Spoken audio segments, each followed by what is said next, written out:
a workshop, so it's more loose. We're going to actually pull out gear and show how and do things like that. It's not like I've made a very polished movie here. We're going to go through things. We're going to see some polished segments and things like that, but we're going to actually kind of do things as we go. And there'll be some PowerPoints involved, and there'll be some real world stuff involved. My son is here. He's going to help out with the lighting. He's going to be the gaffer or the grip, and we're just going to kind of go through a lot of stuff here, and hopefully you'll learn a lot of things. You can ask me questions anytime. Ask me questions. Yeah, sounds great. The camera itself is on a dolly, so we're going to push into this background here in a little while, and set up a little dummy and do some lighting on it here in a minute. Okay. So with that in mind, I'm going to start off with just a few little slides showing a few basics of lighting, and then I'll go away from those. Sometimes doing this where you present the screen is a little weird. I'm going to ask you, I'm going to present the screen here, and you let me know if it's filling the screen or not, okay? Yeah, sure. So I'm going to try to present just the PowerPoint keynote slides, and then I'm going to hit and let me know. Do you see that now? I do, yeah, it's full screen. It's full screen? Okay, cool. All right, well, I'm going to go through just a couple of small items first, and then we'll get into something bigger. And if you do have you're needing to leave at a certain time, let me know, and I can tailor it to that. See how many people show up, you know. Okay, sure. I'm Jewell. I'm the head of the film department here at MediaTech, and we're going to go over some lighting basics. So we'll just look at ideas, tools, practical functions, professional lighting. These lights hanging down here. This is in a like we have a green screen cyclorama wall. This one's a white wall with a bunch of soft lights hanging down to just kind of give it that full white look on this particular slide. But whenever you're working with lights, you always want to have a pair of gloves. Because lights can get very hot, especially tungsten lights. So just a little warning if you're working with lights. And I want to look at a real basic light that you see in Hollywood all the time. And I'm actually going to pull the real light out. But as you can see, they have little names for everything. This light right here, you may have seen all the time in the background on something that is supposed to look like a Hollywood movie light. And this one's missing the barn doors, but you can see that there's names for all these things. The main light's called the head, and there's where those ears are, put the things called the barn doors. That face or the piece of glass in the middle kind of looks like a lighthouse. That's a Fresnel light, and it helps with spotlighting. Spot and flood the light. You can make it spot in on something or flood out on something. And then the yoke where it hooks to the stand, and then the power cord. So I'm going to pull out of this for a second. We're going to actually look at one of these kind of lights for a second here. So where did we put that baby? Oh, we got a bunch of lights in the background here.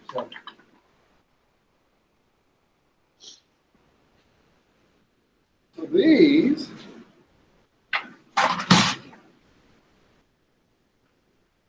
this is just like the light we were looking at just now. And I'm going to push the camera down.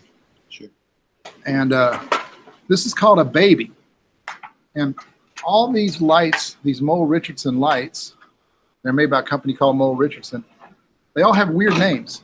They got names like Baby, Midget, Tweenie, Mickey, Mighty. They're all weird names. And this one, this baby, is the most commonly used one. It's a 1,000 watt light. And just like we were seeing all the pieces of it.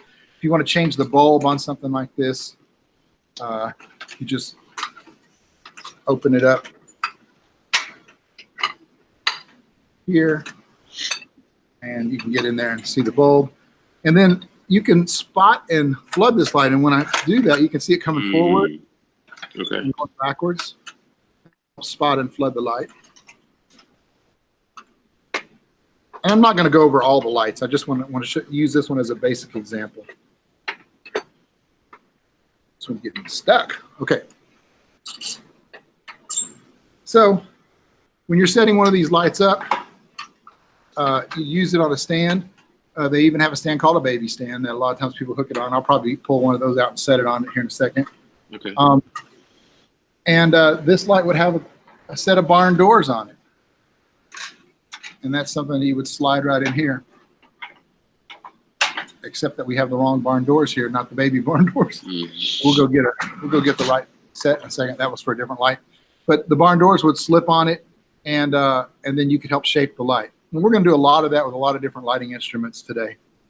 So I don't want to get too hung up on one particular brand, but you see this on Hollywood movie sets all the time. And yes, they're very hot lights. Were you going to ask me a question? No, you're good. Cool. They're very hot lights. 1,000-watt lights can get pretty hot. That's another reason to use gloves. I'm going to pull the baby stand out here in the background and set it up on it just to get it out of the way for now. Okay.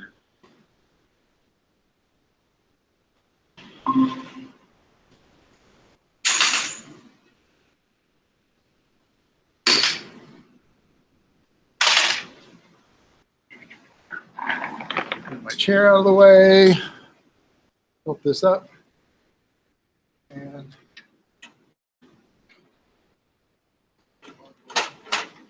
set the light right here. What? They should be in the milk crates that are over there by the flags. So right now we've got this baby light set up on what's called a baby stand, and I'll tilt the thing down to see it. I'm not going to get too crazy about that right now. We're going to get into other stuff. So, and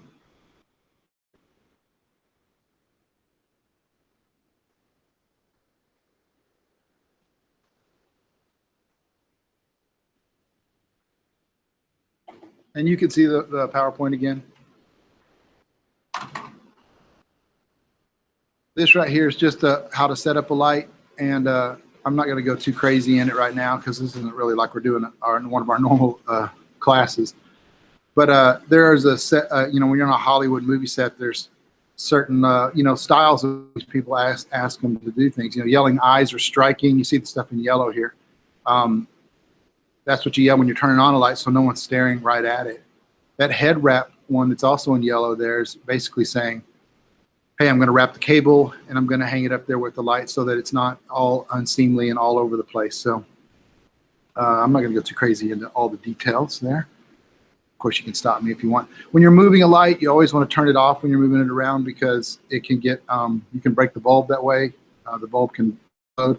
Also, when you're changing bulbs, you want to not use your bare hands because the grease on human hands can make a bulb get really hot in one particular part and then blow up.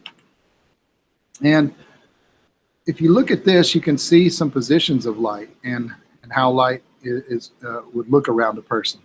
When it comes to lighting, it really is just about, we've all seen light our whole life. We're looking at it all the time. We're seeing where it's coming from. And it's just a matter of looking at the properties of light, learning how light works and how the light shines on things.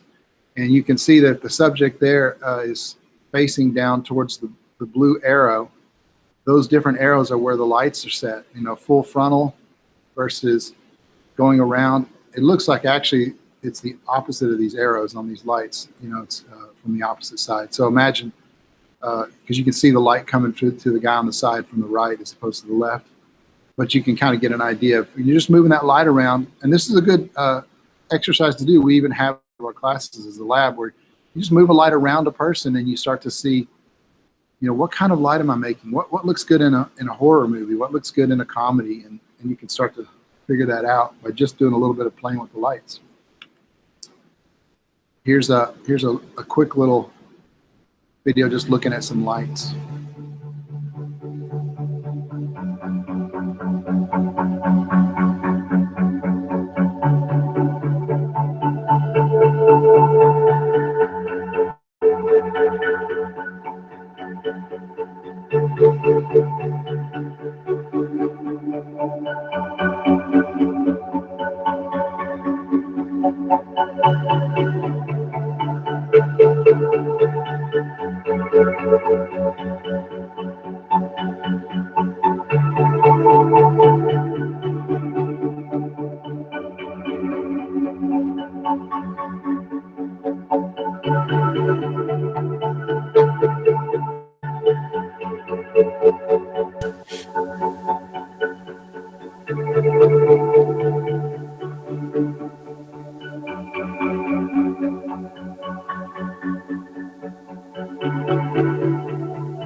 what I like about that is it just shows light moving around in real time, so you can kind of see it.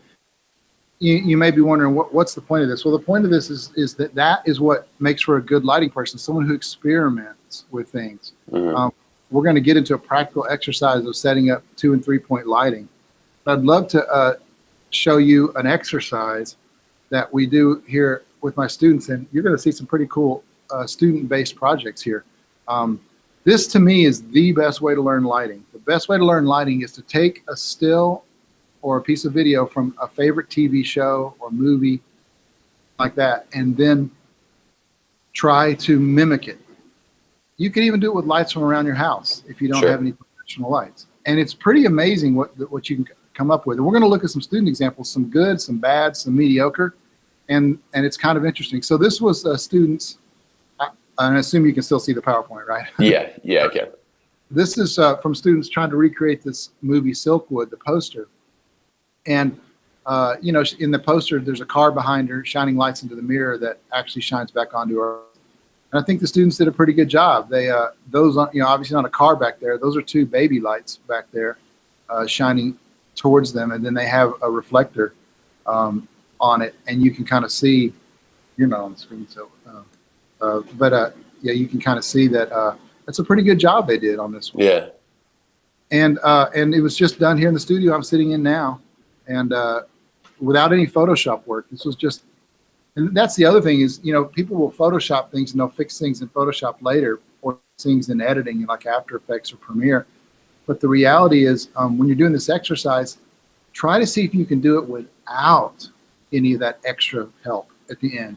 If you can get it in camera looking right, man, you're on your way to being a good director of photography, a good lighting person, a good gaffer. And by the way, a gaffer is someone who is kind of in charge of the lighting. They're underneath the director of photography.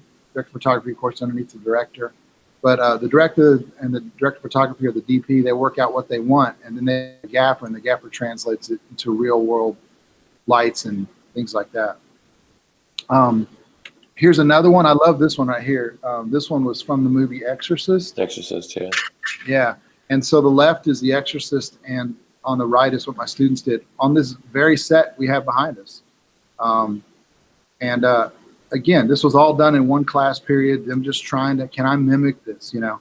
And it's really not, the teachers are there to help, but when we do this exercise, we want to see if they can kind of do it on their own at first. You know, can you look at light and see where the light is coming from? Can you see the source? Can you see, you know, can you start to see light and start to see where it's coming from and the properties of light? And once you're able to do that, you're on your way to being a good person, a good lighting person. This one's another one. This was done in the hallway just down by Studio B here at the Dallas thing. And they were mimicking a Freddy Krueger thing. They didn't decide to do it till the morning of class, and so we didn't have a Freddy Krueger. We did have a hat. So I just took a gardening glove or one of the light gloves we have and just gaff taped some pins to it, some ballpoint pins. And you know, it got pretty close. I mean, it's not bad. And so this idea of mimicking is one of the best ways to learn how to light. And we're gonna actually go into some basic lighting after where we actually do it here on the set. Not as hardcore as some of this, because this might be a little more difficult for just on the web, you know, the Corona version of the workshop we're doing today. So I mean, it would be cooler if this were a hands-on workshop where you were actually setting stuff up. But this one, the original Johnny Depp up there, and then a student trying to mimic it. I'm going to move these a little bit faster. The top left was just an image, this student, Maddie, and Maddie's, the girl in the image down there is actually the one that lit this as well. And she just wanted to make it like this image. And she said, can I do something like that? And absolutely. And if you look at her image and you look at it, it's really just more than likely just 2 lights. And maybe there's a little light shining on the background, but there's a soft light hitting her face from the left side of the screen. And there's a backlight hitting the back of her hair. It's just 2 lights. That's me. And one of the cool tricks we did there was try to make it look like lights shining through blinds. And we actually went and, no, on this one, I'm not sure that we actually had blinds. Sometimes you can find those old-fashioned blinds like you'd find at your grandma's house that have really thick leaves on them. Mm-hmm. Those make great ones. So if you're trying to shine through them, you can hang them from a stand, what we call a C-stand. We'll look at that in a minute. Or you can do what we did here, which we put big, thick pieces of gaff tape, which are like duct tape, ran it across a frame, and it looked like that, and we shined it through that. So, you know, just getting creative with it. Another one, this one's pretty simple. One light really is all that's needed for this one. The top left's from the movie The Professional. The bottom right's the one from the students did. Top left is the image the student wanted to copy, and the bottom right is the students copying it. Only difference, the top left one is that they have a ring light around the camera lens shining on the lady's face, and in this case, they have the light off behind them. But it's similar, very similar. You know, yeah, this slide comes from something we do in class, but you know, we're not trying to take the easy way out. We're trying to. A lot of students, when they're lighting something, they just think, oh, all I got to do is just, you know, flip the light switch on the wall, and then everything's cool, right? And you know, that's really not lighting. That's just available light, and available light can be used. House lights can be used, but as you're going to see a little bit later when we set up some lighting here, we're going to turn the house lights off. We're going to turn them off, and we're going to set the scene ourselves with our own lights. I may come out of this. One of the things we like to do in this exercise is we like to take the original image and then try to mimic it. And this one wasn't quite as successful. You'll see the guys on the right is their mimic. But what I love about this is, if you look at the bottom right, that's house lights. Mm-hmm. That's what the room looked like, just natural. And you can see a huge difference between the one on the right at the top and the one on the right at the bottom, right? Right. And so what I always say is, if you're mimicking something but you're not quite as successful at it, like it doesn't look quite as good as the Jennifer Aniston one, but it looks way better than if they just turned on the lights and just started filming. Right. Which is what a lot of people do when they're just making YouTube videos and stuff, right? So even if you're not completely successful, just the attempt at it can get you a good part of the way there and make it look a lot more professional. And if you're making a short film or a music video, why not do this? Why not take a bunch of images you like from other short films or music videos and say, I want this scene to look like this. And then when you're actually on the set, bring it up on your phone, look at it, and try to tweak with it. Now, I bet you'll get something that's a lot closer to what you want than if you did just, you know, without having anything to mimic. And again, once you've done a lot of mimicking, you'll be able to just sort of see the light and do it on your own without having to mimic something. You know, this is just a photo from the web and then a student version trying to get close.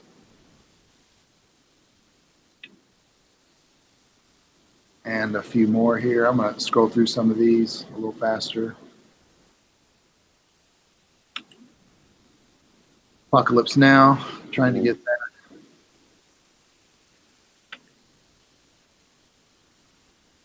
Again, not quite as successful. They took a few pictures of what they were setting up. And there's on the left there, you can see some of that blue thing is called an Apple box, and there's a small 250-watt light on it. And again, the house lights on the bottom right show a big difference. And again, I don't know that this was all that successful compared to the original, but it certainly got them a lot closer to a good look. And a lot of students use these in a music video, their exercise they're shooting along the way. Mm-hmm. We're going to move. That's left over from an exercise for the students. This is me on there holding a Super 8 camera, and the top left is the original shot, and the top right is their final shot. And they got pretty close. Mm-hmm. And what's interesting about this one to me is that if you look at the house lights on the bottom left, you'll see that we're in a room that's just a small room with a bunch of white ceilings and fluorescent lights. And once we turn all that off, and then on the bottom right, we set flags, those black, can you look at a flag? Those black rectangles there that help get the light off of the ceiling quit reflecting light off all the white spots in the room, you look at the top right and it really can look, it can look like you're at night somewhere. You know, it's kind of an interesting look. I'm going to bring a, can you see me now on this? Oh, no, you just see the slide, right? Yeah, I still see the slide. Okay. I'm going to stop sharing from, and there we go. yeah. So my son Jordan is here, and he's going to bring a flag out, and we're going to look at some of these ways of shaping light. But one of the things I can show you is, like, we use this stuff here that looks like tinfoil, really thick black tinfoil, but we call it black wrap, and it actually is sold in boxes that look like Reynolds wrap, you know, like tinfoil, but it's way more expensive, you know, like $20. My son Jordan's back there, and he's got a flag with him, a black rectangular flag, and he's putting it on a C-stand.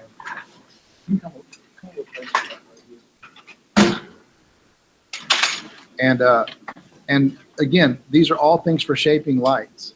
If you have barn doors on your light,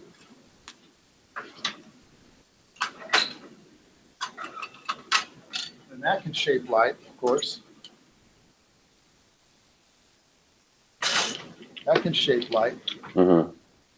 Or you can use things like black wrap to shape the light, or a flag, like he's setting up a flag. Actually, we can take the arm out completely and just put it on the knuckle there. And another idea is, this is my favorite thing to do. Whenever I'm on a set, I like to pull out what I call my art. And a lot of times what I do is pretty standard stuff, and then when I'm ready to do my art, I pull out a piece of black wrap like this. I get out a pocket knife, and I just start going pow, pow, pow, pow, pow, pow, pow, and I punch a bunch of holes in it. And then until I get up something that looks like this, with a bunch of holes in it. And then once I shine that on something, it becomes a lot more magical in its look. And we're going to do that here in a second on the background. And so it's a crazy thing. When you just shine a bunch of light on something, it's usually kind of ugly. But whenever you can mold it and shape it and get some interesting looks, it becomes a lot more interesting to the eye. There are also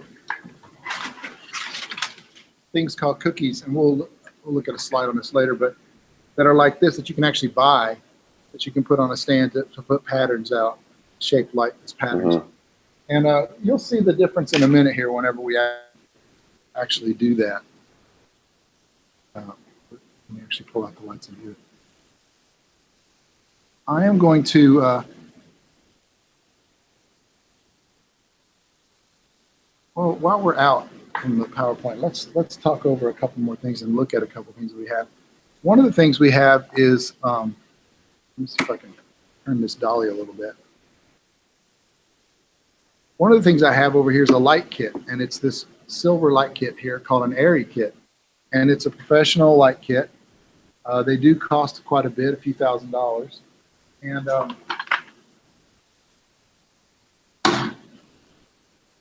so what we're going to do is, I'm just going to pull out a couple lights from this. So we have some not all Arri lights in here. So there are smaller little lights like this one. This is an Arri 150 watt light. It's a lot smaller. Sometimes this is as good as a backlight or just a tiny little light to accent something. Or this one being a 650 watt light. Remember, this baby is 1,000 watts. This is 650 watts. And so on an Arri kit, this is usually the highest wattage that you have in it. And they usually have a 300 watt in there right now as well. And these kits will come with, barn doors, and they'll come with some sort of stands, to put them on. And up in the flat up here, you'll actually find colored gels like that. Oh, yeah, okay. Color the light. And so again, well, I mean, it depends on how you pack the kit, but that's what that area is meant for. And we didn't get too much into the gelling thing, but light does have different properties, and it's that we have shining in this room right now are fluorescent lights, and fluorescent lights tend to look a lot more like daylight, which the color balance of that is technically called 5600K.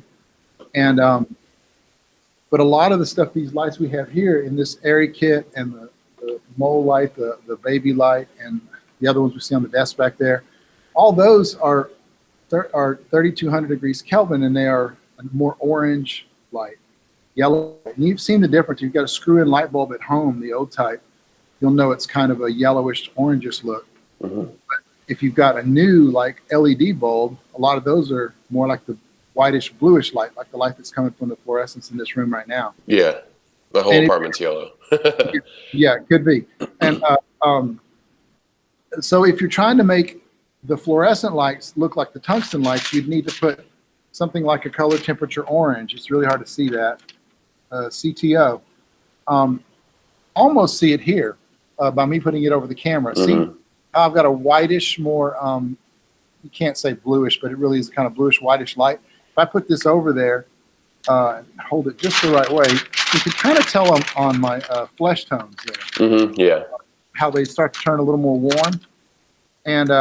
And sometimes, honestly, a double wrap like that is closer. And honestly, that warm look, you know, when you're shining light through this, is sometimes kind of a nice, you know, especially for human skin. So a lot of people tend to like this 3200 degrees bulb lights, which is like I'm showing you in these light kits. Of course, there are other lights like LED lights, and the next one in that, I'll show you an LED light real quick.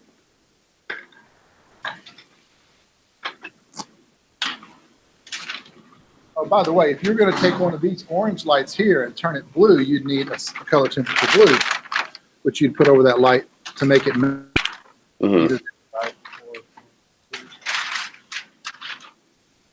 So this right here is an LED light. This is the power. Oh, yeah.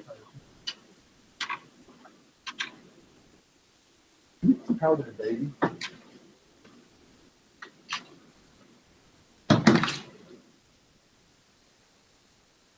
So this particular light, this LED light, which is where everybody says that's the wave of the future, LED lights, fine LED lights. And it is cool. They can be less expensive sometimes, and they can, put a very soft light out. Aren't they a lot less hot too? And they're a lot less hot. They take up a lot less energy circuitry, which is going to lead me to a little video I'm going to show off our website. It's a pretty cool video on not blowing circuits. But before we get to that, let's look at the difference, color temperature difference here, if we can see it on this little webcam. But as you can see, this is 5600 degrees Kelvin, bluish, whitish light, and it matches fluorescence in the ceiling pretty closely. Okay, so he said striking. Now you can see right there a difference in color temperature, right? Yeah. I mean, there's a huge difference. Yeah, that's cool. That's webcam. But the reality is, Jordan, shine that on me. Go a little bit away. So that's hitting me as a backlight, and then if I were to hit me as a, this is too bright right here.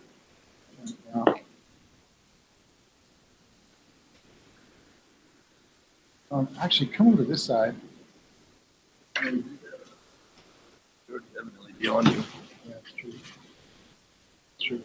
It's really this webcam's not going to do it. But Sure. You could see the difference earlier between the colors. Oh yeah, definitely. And there's a big difference there. And it's just something you got to learn to work with and play with here. I wanted to show you another little light kit we have over here, roll kit, which is that little black case right there. This is a kind of light kit that I'm used to traveling with because it's a lot smaller.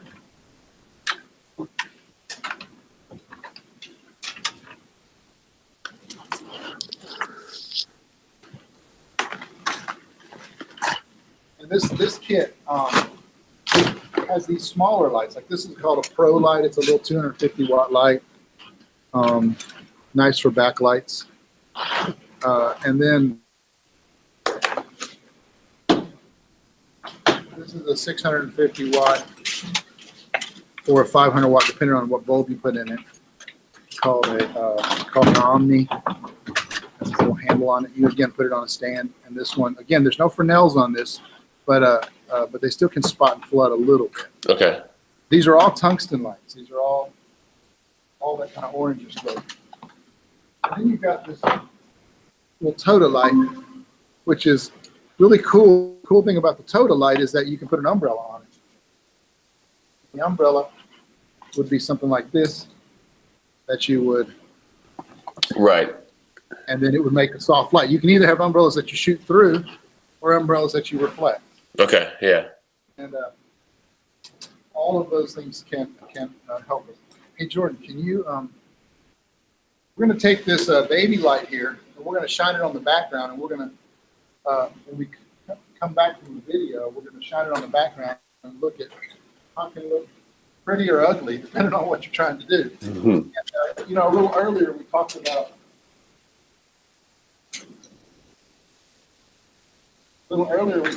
using those flags with cookies. But if you just shine a light directly on it, it's not so pretty. But if you put a pattern on it, it suddenly starts to make that background seem a little more cool. Yeah, sure. And we're gonna work on that in our actual lighting exercise with a little dummy here in a minute. So, getting back to what we've done with our students here and what we do here at the school is I'm going to look at a couple more of these shots of what students have done. I'm going to share the screen again.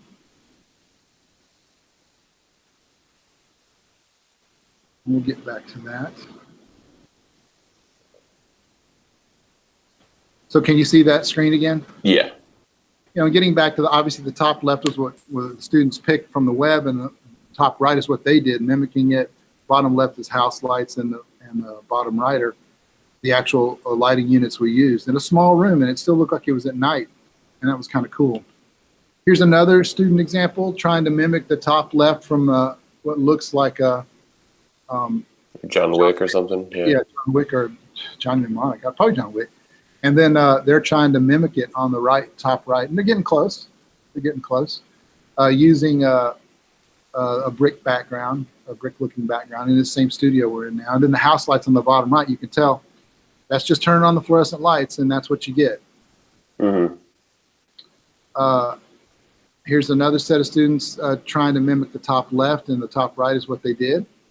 Bottom right's just house lights, and then the left side you can see some there with some flags and some silks and things like that. And I know I'm giving you definitions as we go along of some of these things, but if I throw out a word you don't know what I mean, just let me know, and we'll Sure. We'll go over it.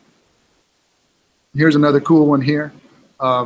They were trying to mimic this Minority Report top left, and then they did a pretty good job on the bottom. Mm-hmm. Got really close. And how many lights do you think are they using for that shot? 1, 2, maybe 3. You're close. They're really only using 2. Okay. There's one on Tom Cruise's face, and there's one on the other actress's face, and the same with down there. There's just 2 lights. Okay. And the light that's on the actress's face on the bottom left is also acting as a backlight on the back of his head. On his head, yeah. And So- the other way around, yeah. I see. The other way around, absolutely. Now, you can even tell by if you start to see light and understand where it's coming from, so you can start to tell that, do you think those lights are, if the cameras, you see where the camera is in relation to them, are the lights directly on either side of the camera, or are they more back around, almost behind the actors, or not behind them, but a little bit further past the actors? What do you think they are? I bet his is a little closer to the camera, and then hers is a little further away. That's absolutely right. And that's all you're doing. You're seeing light. You're Yeah, just sure. looking at light and you're seeing it. And then the bottom right down there, just the house lights. That's just a bunch of, you know, gross fluorescent lights turned on. It's just kind of shining light everywhere, and you know, not so pretty, unless you're trying to make it look ugly, you know, which in some movies you might need that. Yeah. Another one here, trying to do a sort of a black and white zombie-ish thing. They didn't really put much zombie makeup on the guy, but I'm going to move past this one. But if you see one you want me to stop on and ask about. This one, trying to do Back to the Future thing, which is kind of cool, where they're trying to mimic that orange light. They put an extra orange on there, not just the snow, but something they call amber. They even have a weird name, bastard amber, and that you put on it, and it makes a very orangish light. This one's pretty good. It got pretty close. Top left is the original shot. Bottom left is the student mimic. And again, this idea of mimicking stuff is, to me, the best way to learn lighting. Honestly, if you wanted to be a master at lighting and you wanted to do it in a year, every week, try to mimic 1 or 2 shots. You might acquire some lights along the way. Even if you got, you know, crappy little construction lights from Home Depot, you could still put gels over them, and you could still shape it with black wrap and things like that. And you could eventually start buying some more expensive lights. But if you could just start mimicking, man, oh man, in a year's time, you'll be a master at it. You really will. Is this one 2 lights? One on his face and then the other one underneath the arm? That's it, 2 lights. Okay. Let's look over here at it. On the right, behind the scenes pics. You can see the 2 lights on the bottom one especially. Notice they set up another light thinking they were going to need a 3rd light. Oh no, they didn't. That's just a flag. But you can see that the umbrella is the one hitting his face. Okay, to soften it. Yep, and it's to make it softer. And then on the bottom right's a tiny little called a pro light, and a little 250 light, which we saw the Lowell kit. Those are Lowell lights that we just looked at, and it's just shining up from the bottom to hit to kind of trace the bottom of the arm and the bottom. Pretty cool. Yeah, it's great. Men in Black one. Now they did something funky with this. They wanted to put the background in on this one, which I'll let them do just because it would be fun. But you can see the final version at the top in front of a green screen, although the green screen's not lit correctly.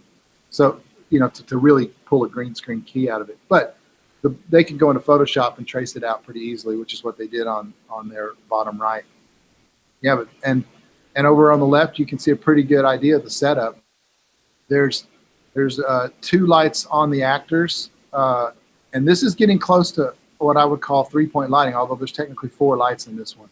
But there's 2 lights on the front that are LED lights, and then on the back, there's a top light hitting the top of them. The actor on the right trying to mimic Will Smith, and then the other one is in the far back left. You look at their faces, you can see where that light, like on the Tommy Lee Jones character or our actor on the left, you can see the light hitting him on his right cheek, our left. Yeah. And it's coming from that back corner light, you know? Coming from that back corner light. This one, sometimes I'll allow them to do some color correcting just so they can see the difference in color correcting. I'm really looking for them to see if they can mimic it without color correcting. So if I do this as an exercise, I make them, you know, turn it in both ways. Top left is the original, then to the right's house light setup, and then on the bottom left is the final in-camera shot, and on the bottom right is they did a little color correcting, trying to mimic the original a little bit more. Now for this, they probably use Photoshop for color correcting instead of doing it in a video app, because we were really just mimicking the stills. I like this one. This was done on the stage here in this same room I'm in. And the original shot's from AMC show called Is that Mad Men? Mad Men, yeah, Mad Men. Obviously didn't have that same background, you know, but on the right, we decided, well, we could do something. We'll put some curtains up, we'll shine lights. The cool thing about curtains is if you've got wrinkles in them, then you pull the light really far around and it shows the shadows of the wrinkles. Adds a cool definition on that top right one. And then we found a lamp that's close to the lamps back there. And we put in the lamp, we actually maybe used a dimmer. Grab a dimmer out of the You know what I'm talking about, right? We used a dimmer to kind of pull the light down a little bit, or we also maybe put a little bit of color temperature orange in there to get it a little more orangish. Okay, yeah. But a dimmer, if you start to pull the power down on the light, it will also get more orangish, yellowish. And it's going down on what they call the Kelvin scale. And I don't want to get too much in the technical, but the Kelvin scale is how that measurement comes to be. 3,200 degrees Kelvin, 3,200 K, they say, 5,600 degrees Kelvin. Mm-hmm. The higher you go, the more whiter, bluish whitish it gets, and the lower you go, the more orangish yellowish it gets. So, that's this. I'm going to show you what a dimmer looks like. They're kind of homemade. A lot of them get at Home Depot or something. Yeah, show it to you real quick. And this is a dimmer. Can you see me now? Yeah. Really, you just plug in a light here, and you plug it into the wall, and then you've got a little rheostat, just like you have on your house wall. Yeah, sure. And Jordan's going to hook it up to that baby light back there, and we're gonna see. Oh yeah, he's having to do it way over here. Let me try to move this a little bit. Yeah, sure. So he's plugging it in over here. This is in the way.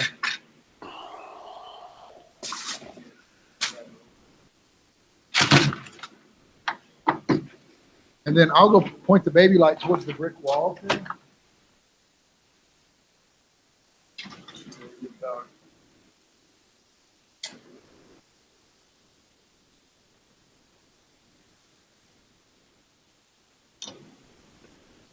So yeah, he's bringing it up and down. Go really low and see if we can tell any difference in the color balance. You can really. If you look at the white on that window, Yeah. and then that's really low. Oh, we also have our house lights on. Can we go turn the house lights off for a second? We're going to turn off the house lights Sure. for a second and see what it looks like.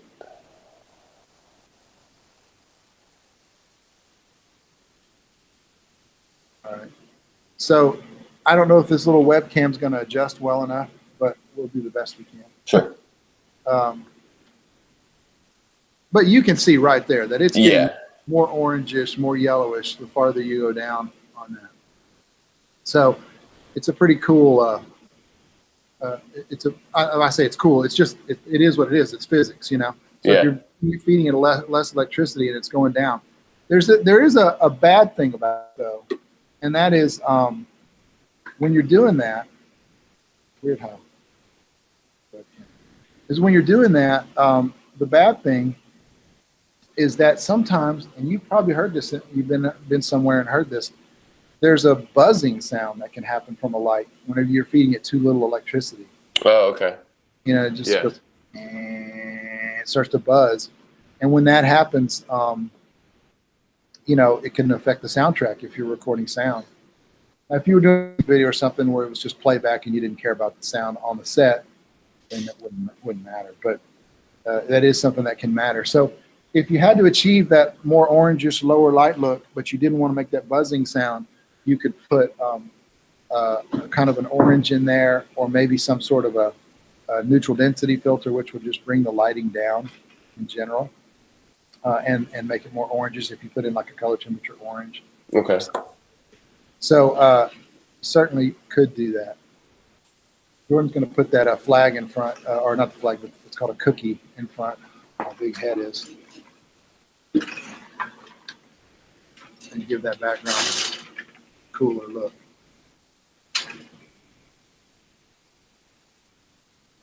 Awesome. So while we're on the subject of this and talking about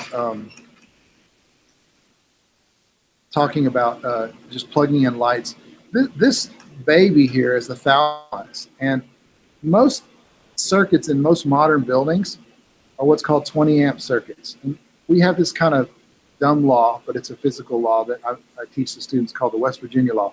And it's only called that because the abbreviation for West Virginia is WVA, and that stands Watts, volts, amps, yeah.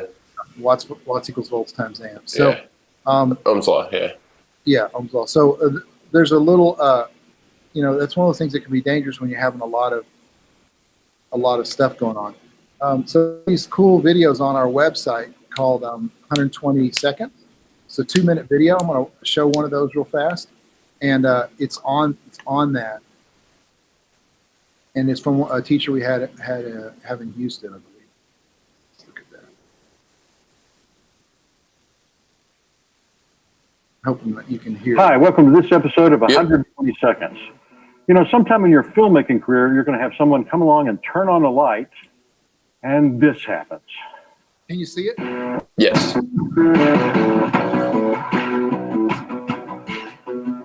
Well, believe it or not, tripping a breaker is meant to be a good thing.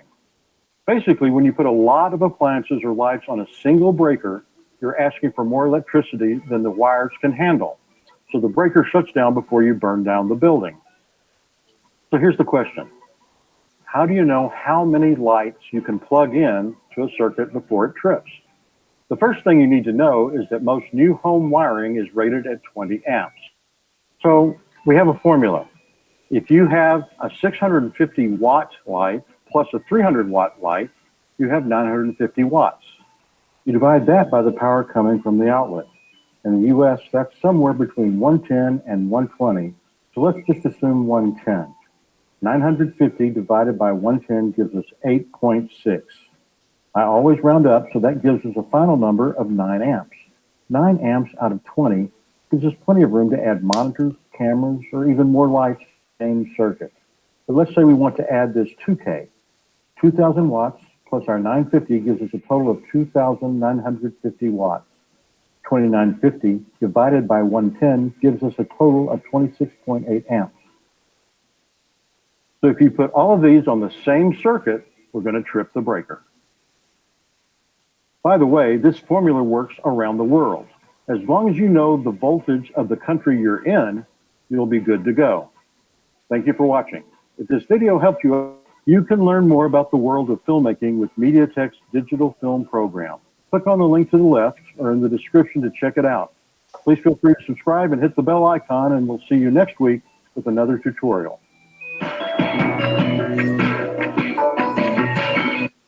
You should definitely show that video to Perry and Chuck too, for whenever they do live sound stuff for that. They should definitely use that. Yeah, they should. I don't know. He's not using my what I call the West Virginia law. He's just doing it with division, which is fine. It's probably easier for some people. For some people, they like the mnemonic device of WVA. Yeah. Because if you know watts equals volts times amps, then you, as long as you know two numbers, you can always get the third with the calculator. So or just with a phone. But getting that third number is pretty easy. If you know the watts, which I do, if my light is a baby, it's 1,000 watts. If I know the voltage, which is 110, sometimes I tell my students to round down to 100. That makes for very easy math. When you do that, you are actually going under the load limit as opposed to over. And then, it's very easy to do 100, 2,000 watts equals volts times amps. Yeah. And knowing that generally it's 20 amps circuits, so anyway, so doing it that way is also cool. I brought down the intensity with the barn doors of that light that was shining on me, so now I matched more of the background here, which makes this webcam work a little better. Just so you know, we're probably only going to go. I know they had said this would be 3 hours, but it's really more of it. Most of our workshops are like 2 hours, and then if people have a lot of questions, we'll go. But okay. Then anybody else is joining us. So, what I'd like to do is we're going to get into lighting a dummy here with 3-point lighting. Although I'm going to move it to 2-point lighting, which is more modern. But before we do that, let me finish out a couple more photos of students. Okay, sure. And we'll move into that. As we finish those, can we do a 5-minute break? Yeah, a little coffee break. Sure. You definitely want to take it. I was going to plan on taking a 10-minute break here soon. Sounds good.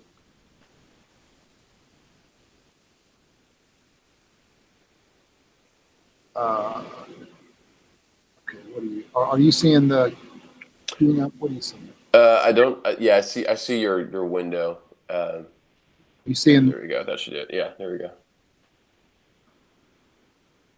This is trying to mimic a shot from, I think, Transformers, one of the Transformers movies. Oh, that looks really good. Yeah. So, I mean, again, and this is done in this same room. I'm always amazed that you can make something look almost like it's outdoor at night. Mm-hmm. Just simply flagging off the light and keeping extraneous light from hitting areas that you don't want it to hit, right? By just having a very small amount of blue hitting the door of the set in the background of the bottom picture, you can almost looks like maybe it's a house back there or a barn or something. Wow, that's great. Yeah, and we do see a light in the shot, but they left that light in the shot on purpose because they were mimicking That street lamp, yeah. where you see that little light. The only thing they could have done differently is make the background go a little more blurrier, which of course has to do with depth of field. Mm-hmm. And to mimic that inside the camera, it's got to be, you know, using prime lenses and going for a look like that.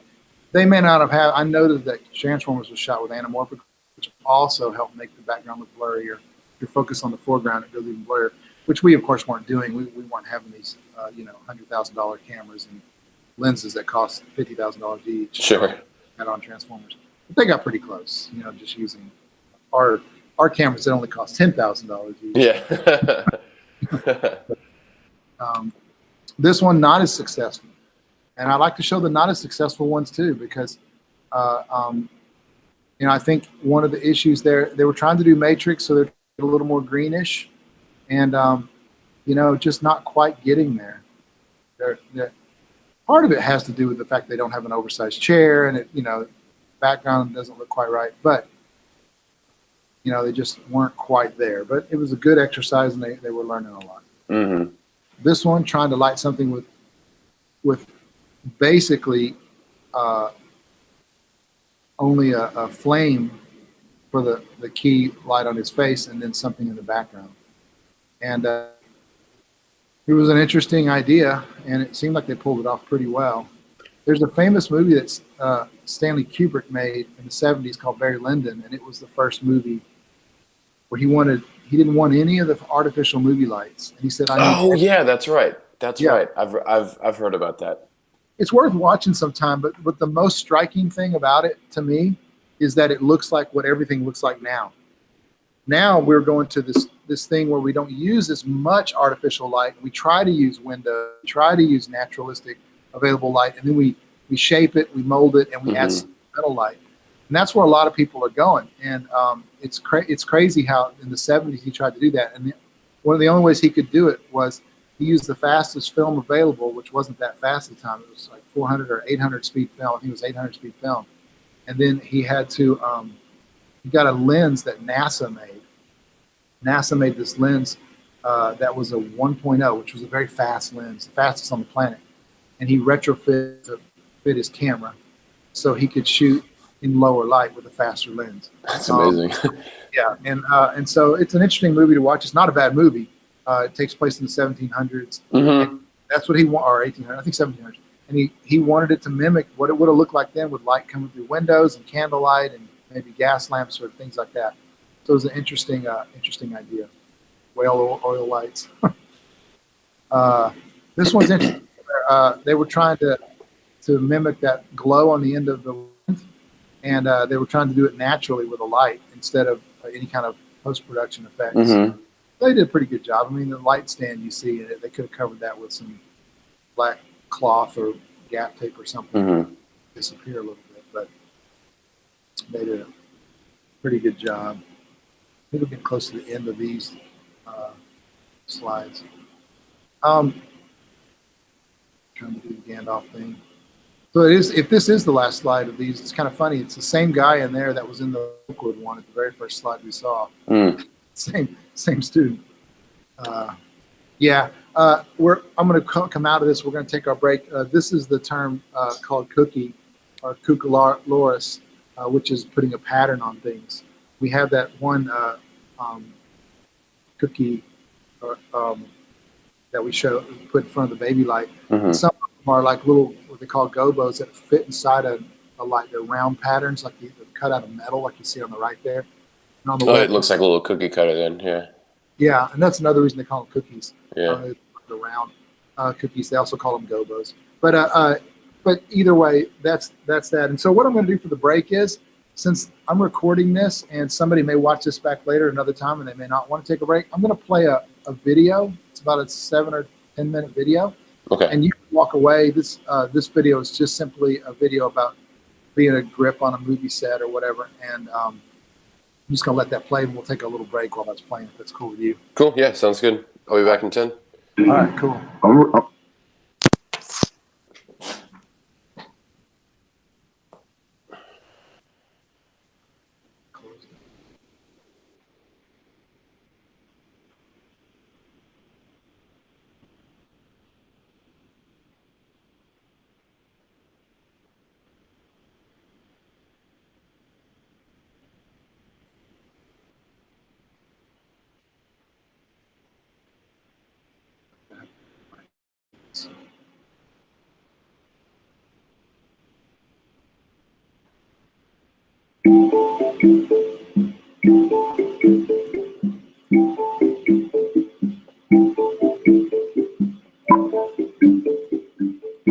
Grips are indispensable members of a film crew, responsible for all means of camera support, either static or moving. And in conjunction with the cinematographer and the gaffer, they assist in the managing and sculpting of available or generated light. In all matters, grips look after the safety and general welfare of the cast and crew while working on set.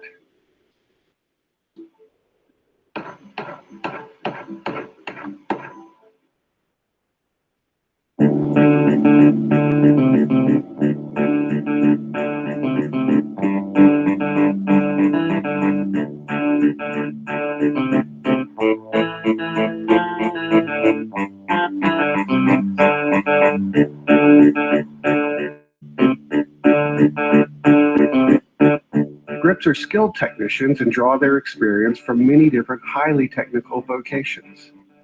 Most grips start out in a completely different line of work. I know former circus riggers, sailors, master carpenters, and even a cowboy who have successfully transitioned to the grip department.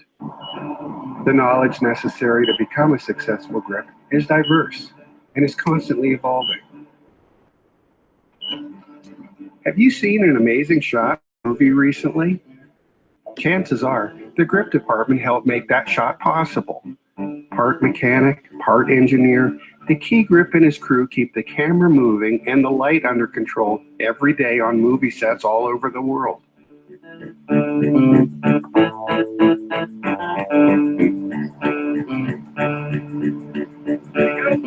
Ready, and action! The key grip as a department head participates in the preparation phase of production. During prep, the key grip works closely with the cinematographer and the gaffer. This is when the script is broken down, locations are scouted, tests are conducted, and any special equipment required is either fabricated or arranged for. The importance of prep cannot be overstated. Every key grip I know works hard to design the very best shooting plan possible within this time frame. Everyone marvels at the beauty of natural light, but the problem is it isn't guaranteed and it never lasts very long. That's why most of us prefer the control of shooting on stage rather than battling the sun, the clouds, and the wind. Think of the department as the infantry that outflanks the challenges of day exterior conditions. These grips are building a 12 by 12 frame for a scene on the beach today. This one will be used to bounce light onto the actor. In most cases, you want the sun behind your subject, location permitting. This is called shooting in backlight. Grips have all kinds of cards and fabrics for softening or bouncing light to achieve a balanced exposure. The kind of bounce you choose is based on the needs of the story. Unless it's cloudy, day exterior bounce fill relies on the sun. The amount of light hitting the subject is determined by the kick angle of the bounce source. I tend to set that level by eye. The lighting in this shot is flat. To add contrast, we create negative fill by placing large black flags on one side of the subject. This cuts the ambience and darkens one side of the face, giving it shape and character. Grips can also use highly reflective boards to direct sunlight where it is desired. Not surprisingly, these boards are called reflectors, or shiny boards. This is probably the most primitive, basic lighting instrument we have. Been around since the teens.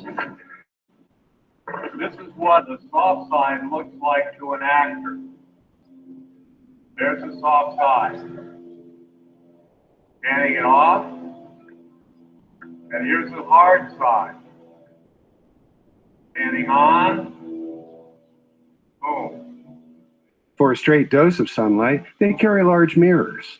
Obviously, you need the sun for these to work and a steady hand on them to prevent the beam from jittering in the wind. So it's a primitive, and they're a bit passe now, but we drag one out every week on every shoot for something. Either a splash of light on a back wall, a little soft fill coming in a window, you name it. Occasionally, we have to shoot when the sun is directly overhead. To help reduce unflattering top light, the grips will build a frame and tie a silk or some other diffuse fabric to it. If your scene starts out under cloudy conditions and then clears off, the grips will build a large frame and skin it with a heavy diffusion material to create a cloudy feel. And that maintains the lighting continuity throughout the scene. Flags and nets are called gobos because they go between the light and the subject to make shadows or create texture. Here are the 4 basic gobos grips use to sculpt, diffuse, or cut light. With just one light bulb, gobos made of materials from the office supply and fabric store, you can test a variety of looks at very little expense.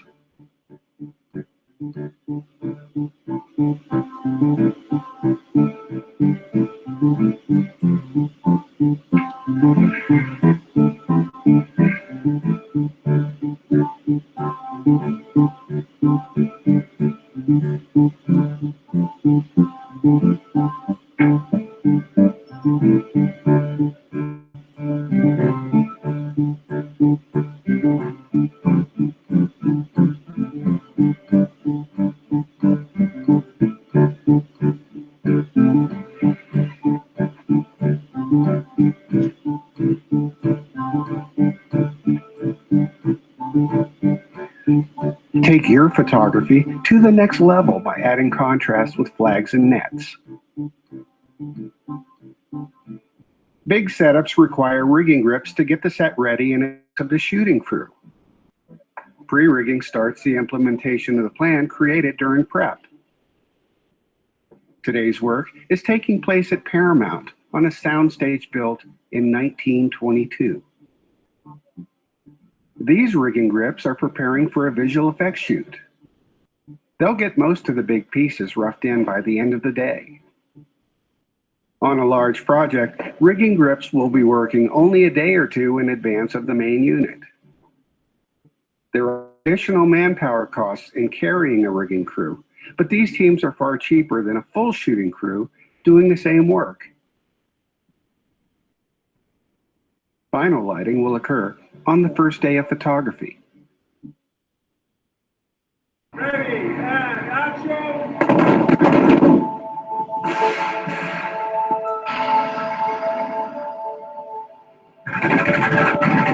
Try to imagine an action movie without camera movement. Grips are probably best known for moving the camera. They use many different methods, and here are a few examples.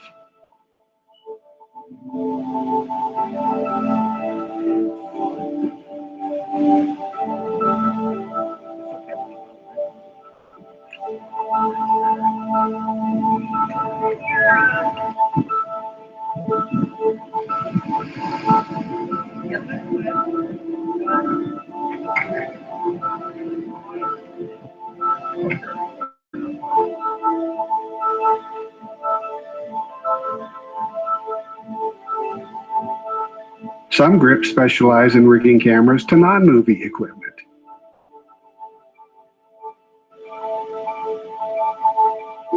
It's hard to predict how we'll be moving the camera in the future, but it all started 110 years ago when Edwin S. Porter needed a shot from a moving train. The men who rigged and safetied that camera started a trend that will forever change the way movies were photographed. I'm not sure when they started calling these handy guys grips, but grips were on that train in 1903.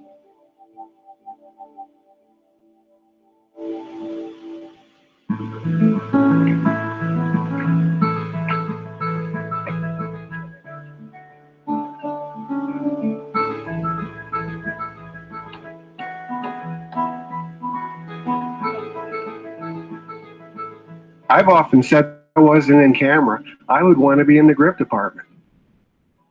And now you know why.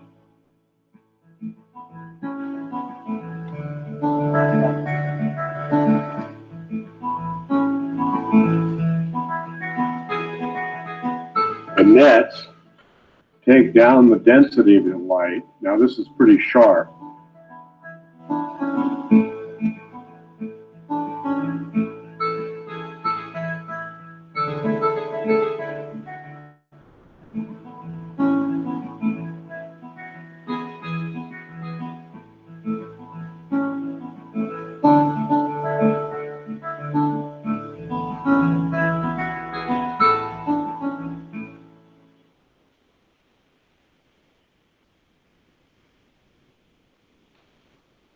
I'm back. All right, me too. So what we're going to do is we are going to do a little lighting now. And I'm going to pull the camera in to show you what our shot's going to be. And then we'll push it back out to show us lighting it, and then push it back in for the final shot. So let me get this chair out of the way.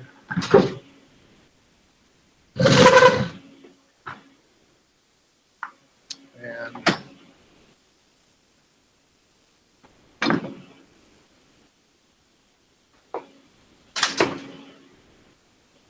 okay, here we go.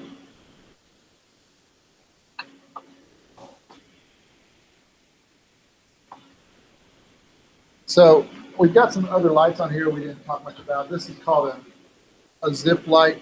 It's a soft light, very soft for putting on people's face. Very politically incorrect nowadays. It's called a midget. It's still called that, and you can actually read it back there. Yep, there it is. Yeah, midget solar spot. Yeah. I'd always say that if you're on a set and you don't know when someone says midget or give me a junior or give me a senior, I just say you can look at the back of it and it should tell you. I'm going to pull this even closer, but before I do, I'm going to pull out our friend who's joined us now to be to pretend to be our interviewee. That's going to be good pal Jack Skellington. So what's called an apple box. Can you go grab my jacket? I'm gonna use that as this apple box. It's nice and black.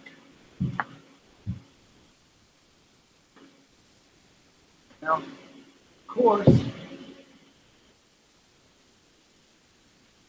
of course, you might normally think he'd be facing straight to the camera, but that's not how most interviews are. Right. Very few. There's a very famous filmmaker named Errol Morris. He likes to put actual, he calls it the Interrocon. He puts a piece of glass like a teleprompter in front of the lens, and he interviews people staring directly into it, which is interesting for his documentaries. But that's not how it's mostly done. Mostly, mostly they are to one side or the other. So in this case, we're going to have him facing that way, like off camera to a person. And so with that in mind, I'm going to pull the camera in even closer. See if we can get this. Come all the way to the desk. Yeah, no, tilt the camera somewhere in there.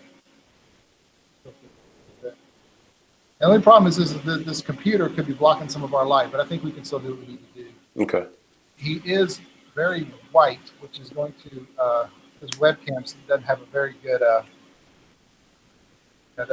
good sensitivity kind of range. So we'll see how it works. But this is in general what we're going to do. Yeah, he's falling apart. He also talks, but you know, his voice, his.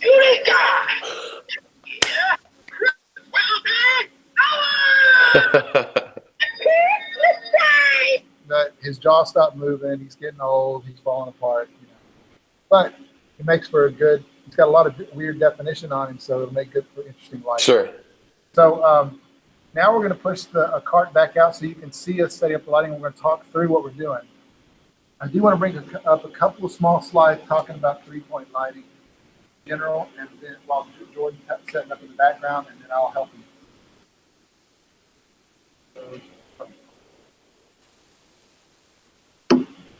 All right, so Jordan, what I'd like you to do is take like a midget or right there, and put it back there. Or on this side is his backlight. We're going to work on the backlight first. So I'm going to share the screen real quick, and we're going to look at a couple of just little slide things that show what we're about to do.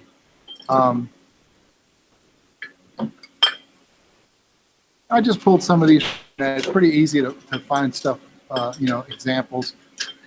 We have some examples we use in our lesson plans as well. So you can see my screen now, right? Yes. So typical 3-point lighting looks something like this. If the camera's here and they've got a key light here that's brighter on someone towards the way they're facing. In this case, our key light would be the way he's facing. So we're over here, right? And then a fill light would be on the side, filling in the other side of his face. Let's look at that again. But not as intense. And then a backlight would be the opposite of the key light. Now that's for lighting the subject. They call it 3-point lighting. It doesn't even talk about what we're going to do on the background here. That would be an actual 4th light in this case. So we're going to set up 3-point lighting first, but then we're going to talk about how for the last 15 or 20 years, even though 3-point lighting is what everybody teaches, for the last 15 or 20 years, it's not 3-point anymore. It's 2-point. Now they've taken the key light, moved the softer fill over there and called that the key light, and there is none over here. Sometimes there's a little reflector here, to like a white reflector to get a little light on someone. But other than that, it's gone away. It's more like 2-point lighting. And let's look at another diagram of 3-point lighting. Camera here. In this case, if Jack Skeleton's looking off this way, the key light's there. This is wrong right here. The reason it's wrong is because the backlight should be opposite the key. Opposite the key, sure. And I think this is wrong because I have a lot of people who will argue with me and say, it doesn't matter. And sure, you can do what you want. I mean, it's your picture. But in general, it looks better to have the backlight opposite the key, not over here opposite the fill. But if I took this key light away, this would actually be right because then it would be a 2-point. Yeah. Okay. Yeah, 2-point, and I'd probably have the person looking that way in that point. And then here's one more diagram, maybe easier to see. Looking at the camera over here, key light. They've got the fill. Right? Notice how it says 50%, and then a backlight. Again, they're putting their backlight not opposite the key, which I find weird. But we'll look at the differences there. So with that in mind, and you know what? Some people also, you saw in the video some shiny boards. Okay, so we've got a backlight. Let's use an umbrella for the fill, and we'll have to back it off a little bit because it's going to be a pretty bright fill for now. I'm sorry, the fill will be over here. So, and then this will stay. We'll use this for the actual background. So, and if you want to work on that right now. I guess what we're gonna do is I'm gonna back the camera off a little bit more, and we're gonna work for a minute, and we're gonna set up these lights. So hopefully you can see us setting them up. And feel free to ask questions if you have one. For sure. So now for the umbrella, we're gonna use this because it's gonna rinse it here.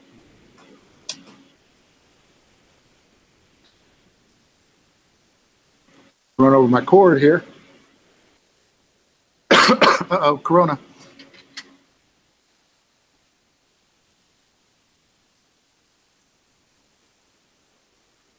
All right. Maybe we'll see a little more of what we're doing. I might even go for a little further back. I may have to yell if you see if you can hear me, but.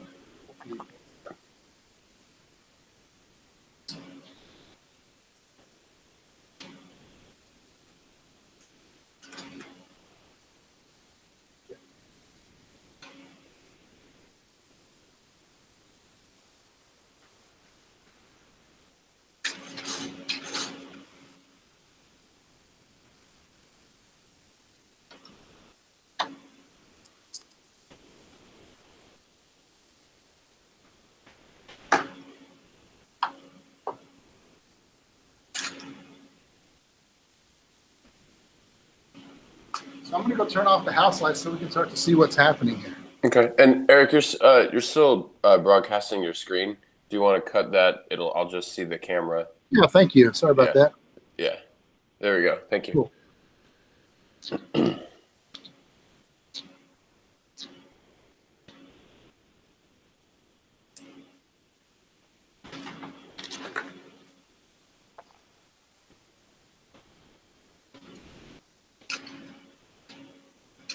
Go behind a little bit. So Jordan's working on the fill light, but I'm having him back it off because that's kind of a high wattage. Okay. It's just because we're going to temporarily show 3-point before I move around to 2-point, which will make a lot more sense. I also think we're going to have an issue with this camera not being as sensitive as it needs to be. I wish I could change the iris on it. But once we get these going. So now that we've got a background light going with that cookie on it, and we've got a backlight hitting.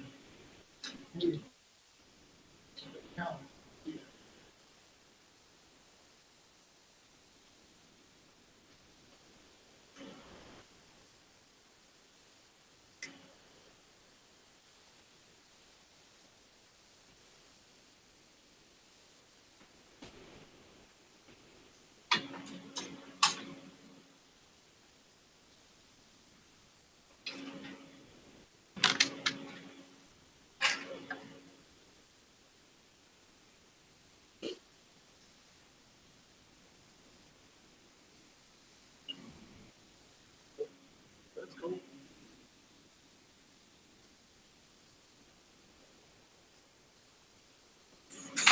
Let's just get some.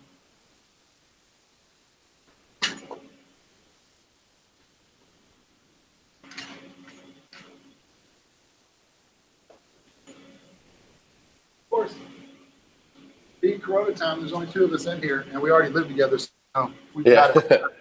But normally you'd have a bunch of people walking around the set, and you'd want to put sandbags on these lights. Yep. Keep them from falling over.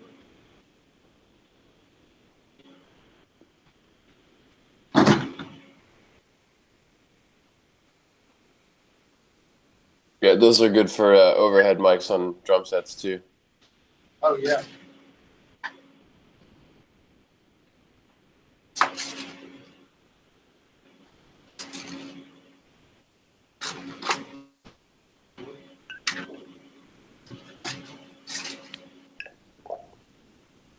So we're putting together the key light now under this 3-point lighting scenario.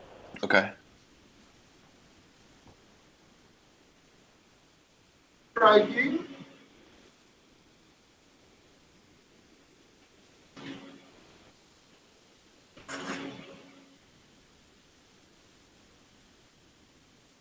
Okay, so this webcam is terrible, but once we get in closer, I think it'll look better. It should, yeah. I'm going to adjust it, try to get it in really close. Go over. We've got a cable we got to go over.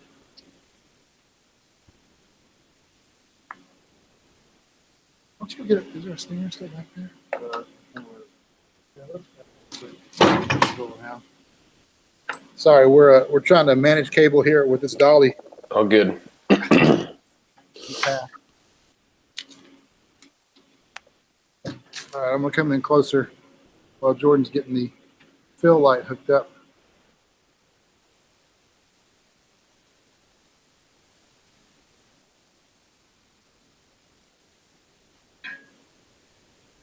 Come on, camera, you can do it. You can adjust. Really doesn't want to adjust, does it? May have to make our own adjustments here.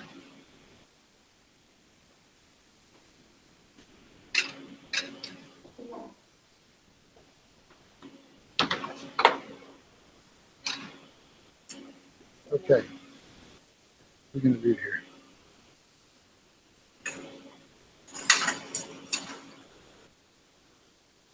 Yeah, we may have to put some soft stuff on the lights to get it to do that.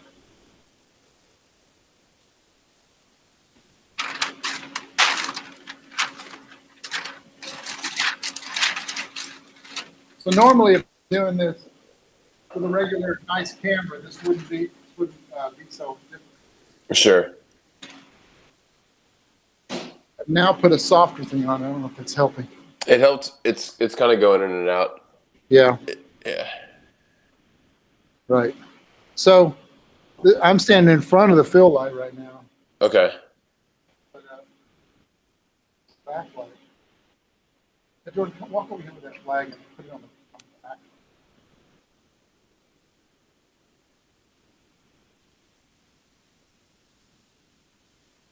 Okay. So I'm going to turn the fill light completely off so to go to 2-point lighting, which is what everybody does. So this is more like what people do. This is what we see more often now. Okay. Yeah.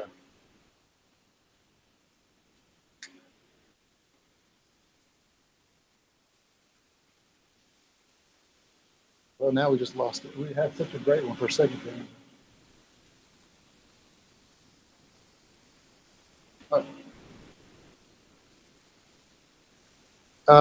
Jordan, put that silk in front of it. Yeah. So there we go. Yeah. That's a little better. And this is just using 2-point lighting now. I'm not counting the backlight as anything, right? Mm-hmm. Not counting the light that's hitting the wall. Sure. You start lighting when you're lighting talent, people that are on camera. What you've got to do is you've got to think of it as 2 planes of existence. The plane where the person's sitting is its own little lighting scenario, and what's happening in the background is its own little lighting scenario. Okay. And once you think about that in those terms, because an amateur mistake that I see happen constantly with even my clients do it when I'm shooting video and they want to go set up something early while I'm in a different area shooting, is that they try to cram people against a wall, which is just one of the ugliest things you can do. Mm-hmm. And if you can get the person or the talent, anywhere from 5 to as much as 15 feet away from the wall, and if you want the background to go really blurry, get a lot farther away than that, then you can start to make prettier stuff. Sure. For a second, Jordan. Yeah, it's still too much. You can start to get prettier stuff. Yeah, do that. It's better, Jordan, right there. So just thinking of lighting on this existence here with the 2, in other words, we're just doing 2 lights now. We have one shining on his face. Pull the face back further if you can. And then we have a backlight on him opposite the key. There we go. And then we just have something on the background wall. And again, not perfect because we're kind of rigging this without a real person and all that. Were you about to ask something? No. Go ahead. Okay. So that's for this workshop, we were just going to do very simplistic interview lighting. What I will say about this is very, very normal. If you're working in a city like Dallas or Houston, it is super normal to have to do this all the time. I would say 70%, 60% of what I do in Dallas is interview type of lighting. Okay. And then I'll have to do some B-roll, or I'll have to do some other little scenarios for the other, say, 40% of the time. So 60% probably this, and then 35, 40% is getting other kind of imagery. If you're in Hollywood, of course, it's different. This might be lighting your close-ups if you're shooting a fictional film. But if you're in a corporate town and you're doing corporate work, and believe me, Dallas and Houston are corporate towns. Yeah. You're going to start getting a lot of work that relies on you doing this. And if you can master this, then you're halfway there as far as what you would have to do in a town like Dallas or Houston. So one thing I noticed, when you go from 3-point to 2-point, does that key light come back a little bit? Is it a little bit further away from the subject than it kind of was with the 3-point? That's a good question. It is if you don't make it a soft light. Okay. What most everybody does nowadays is they don't use a very harsh light on it. What they do nowadays, see, that looks a little better. What they do nowadays is they don't use a harsh light on it. They well, it looked better until I did that. They use a softer light, like an umbrella, which we do Okay. not here. We just backed it off, like you said. There's a thing called the inverse square law. The inverse square law is, for if you back off. So if I got a light shining on a subject, and I go half the distance in with that light, it gets 4 times brighter. Yeah. Right. Yeah, we deal with that in sound too. Yeah, it's the exact same principle. It's physics. It works in sound or video. Yeah. So it's the same principle. So yeah, backing it off is important. We also put a little bit of frost on there, which is a diffusion, to try and get the light a little bit softer. Okay. It really doesn't work well with this white on here. Nobody's going to be that white. If they are, I need to take them to the doctor. Yeah. They're going to be more like my light here. Jordan, do you think there's a way you could stand in front of this dummy real quick so I can see what it looks like on human skin? Do you mind? I have to crouch down a little bit. Get a chair. Yeah, he's also wearing white, which doesn't help us. Yeah. That's one of the things you're always trying to get people from doing is from wearing too much white when they're on something. So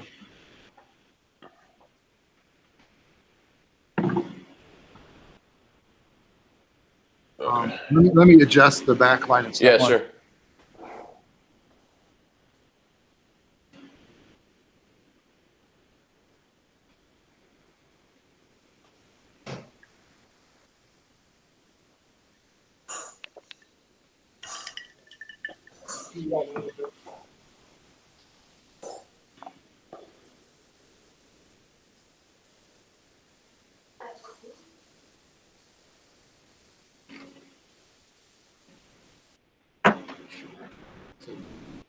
Oh, your interviewer.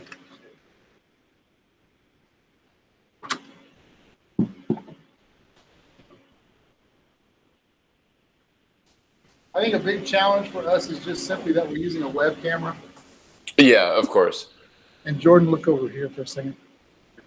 He's looking here to be interviewed.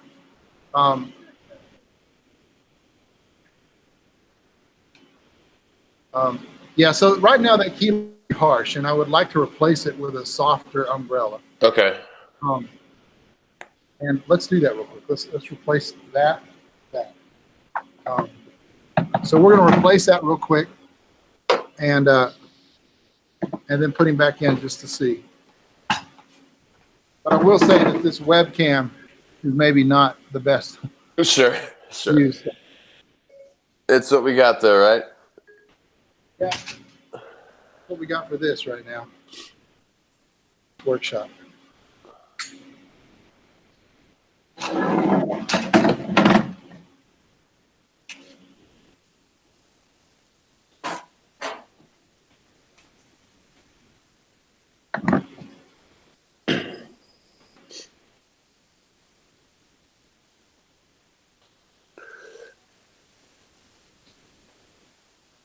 So Jordan, my dad's a photographer, and I have to sit while he tests light all the time too. So I get it, man.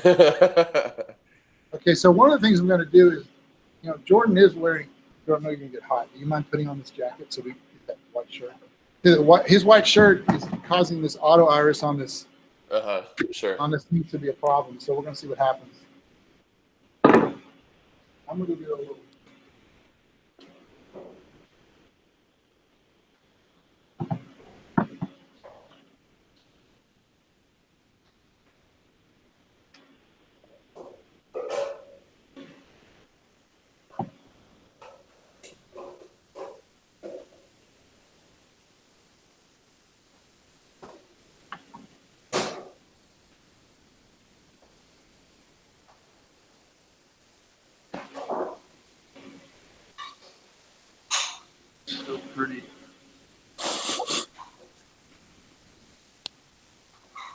I just say it's really harsh too, right?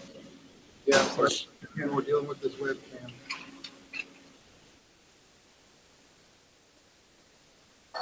Honestly, a lot of my problems.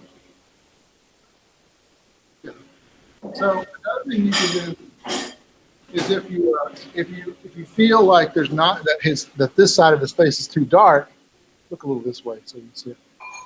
You can get a piece of white, like this is foam core you can buy for $1 at the dollar store, and get a little reflection back on them. Okay, sure. Or use a flex fill that you can buy, those kind of things. And it just means just barely pull up, you can start to see it going a little bit.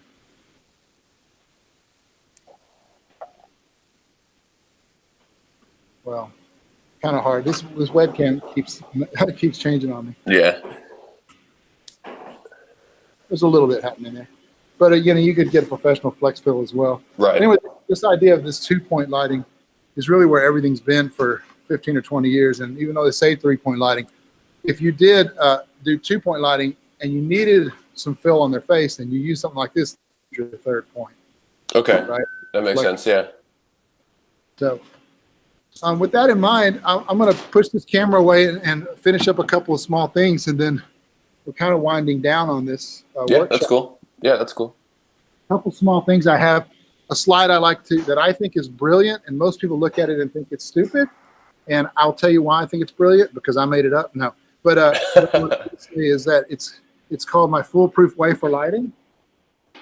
And yeah, Jordan, you turn the lights off and then turn the house lights on, so we can let them cool. A lot of times when you're on the set, you want to turn your lights off first so they can start cooling down while you're doing other things. So I'm going to share the screen again real quick and just show you this thing that I sometimes say that I call it brilliant, even though it's let me share the screen.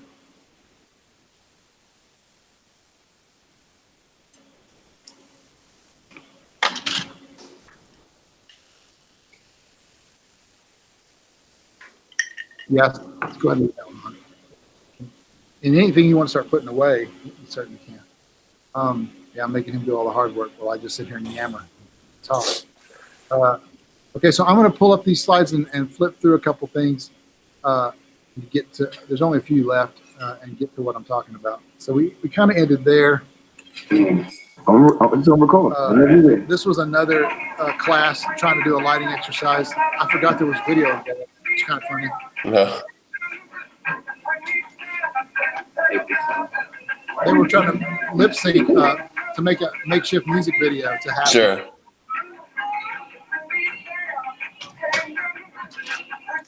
Moving on from that. Okay. When people ask me how do I light, to me it's kind of like saying I paint. Okay. I mean, there's no to me there's no manual that says, okay, I'm shooting in a diner today, so that's page 487 of the lighting. Yeah. Diner lighting. No, it's what is your movie calling for? What's the mood? What do you need to do? Every diner set may have a different set of lighting, right? This idea of mimicking is a great way, tool to start. But then what I'll get into is before I tell you my theory on lighting with lights, I want to talk about that we're in an era now where a minimal amount of lights is a valid style today because camera sensors have gotten so good. Camera sensors on digital cameras are so good that you can do a lot of lighting with not much light, not much high-end light. Sure. You start to look at how things look. And Steven Soderbergh is one of my favorite directors, and he goes, like, he shot that movie, The Informant, not the greatest looking movie, but he shot that entire movie with basically one light kit, like one of these Arri kits. Okay. Supplemental. And he was, when you do that kind of thing, you're looking at available light, you're looking at the light on the area you're shooting in. If you're shooting in real locations, you're looking at when the sun shines through the windows. And a lot of times it becomes about when you shoot as much as about what you're shooting with. And then of course you have cameras with very advanced sensors. The better the cameras get at capturing latitude, the easier it is for you to get pretty pictures. This webcam has terrible latitude, but cameras are getting closer to the human latitude is just the range between the minimum and maximum exposure. The bigger the latitude, the better it's going to be. This is why a lot of Hollywood movies are still shot on film, because film has such great latitude, as opposed to digital. But digital is really there now. So, so the next question is, how does the teacher approach lighting a scene? And that's this. My quick guide to lighting, you could literally take a picture of the screen, and if you're ever stuck, follow these steps. And it's going to sound dumb, and I'm going to read it out loud, but if you really followed these steps, you would end up with a really nice looking picture. And the first step is set up a camera with some sort of monitor so you can see exactly what you're getting.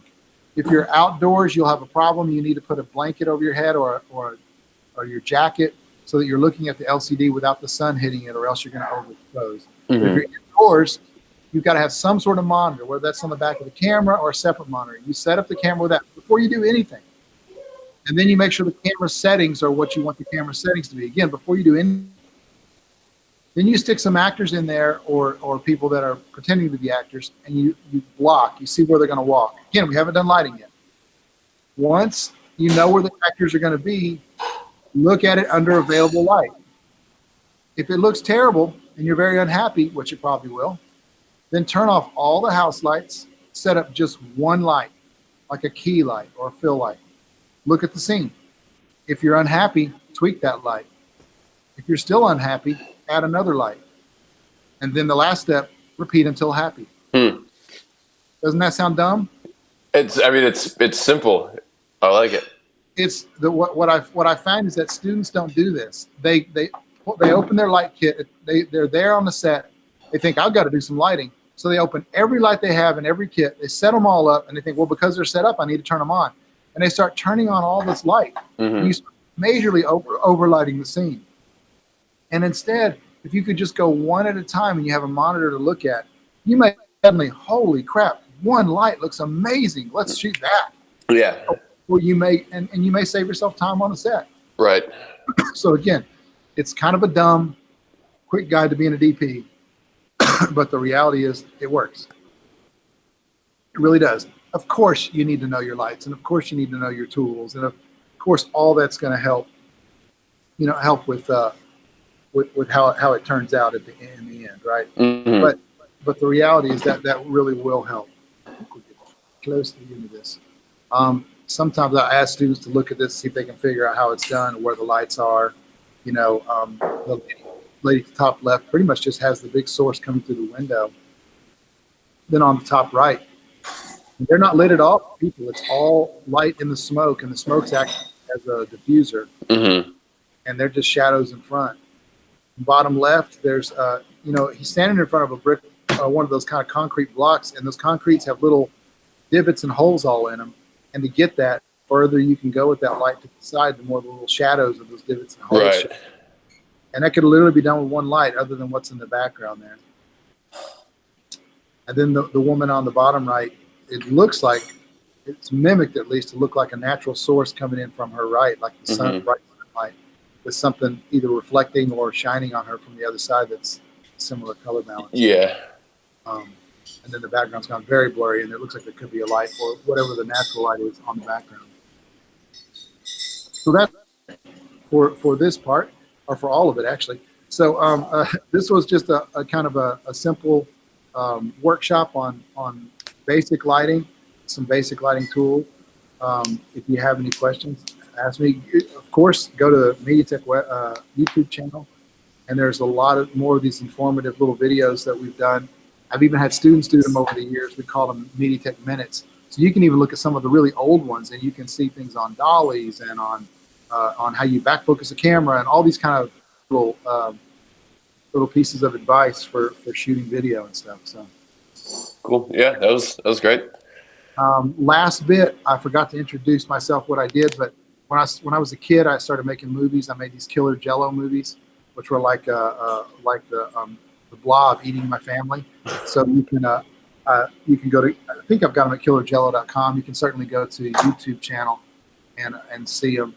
I also made a feature film called Stickmen that I sold to all the Blockbusters on the planet when they were Blockbusters, and Netflix when it was DVD only.